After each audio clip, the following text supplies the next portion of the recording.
is still the same God, and it's why I don't put stock in anything that doctors tell me permanently. He is the same God, and it's why I don't take stock in revenge. He is still the same God, and it's why I don't fight my battles. He is still the God of David, with one rock that come down. No matter how many stones they throw at you, always remember it only took one to bring the giant crumbling down, and nobody else could do it but David. And David had no ill intent. David just wanted to serve the Father, and the Father presented him with one rock, even though the giant threw so many words his way, stones his way. The woman at the well. God is still the same God, so I don't put stock in the past, because my God is a God of up here. My God is a God of now. He may remind us of what he did back here to remind us of how good that he is, but he's not never drag us back here for shame or guilt or condemnation. That is the enemy, and it's where the enemy lives. You are not from the grave. I need you to hear me.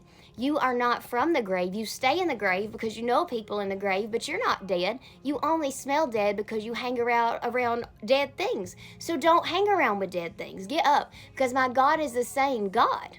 Lazarus had friends, and those friends, as Jesus called him forth, Lazarus heard.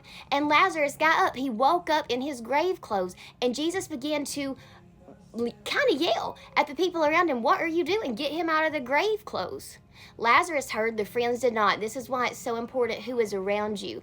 We have the same God. When God prunes your life, remember Lazarus. Because you may one day be laying in grave clothes and you've heard God call you out of this situation, this bondage, and you're now made to be free, but your friends won't help you get free. Be pruned, because we still have the same God. When you're thrown into a den and you don't know what to do, when you're on the verge of being homeless, you're on the verge of feeling eaten up by the wolves, I need you to remember something. What is a wolf to a lion? Why do you think Daniel survived in the den? Was it because he loved God? Sure. But was it also because lions recognize lions? Absolutely yes. They didn't throw in a man. They threw in a lion. That knew the Lion of Judah. They threw in a man that was heavily anointed, and the lion recognizes a lion.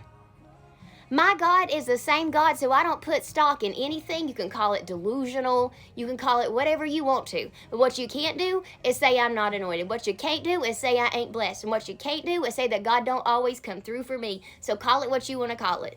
I'm going to call it my God is the same God. Yesterday, today, and forever. I'm going to call it what it really is. The Alpha, the Omega, the beginning and the end, the A to the Z, the Ruta to the Tuta. That is my God. You have the same God. I pray that you do. And if you have the same God, why are you worried or perturbed? God is the same.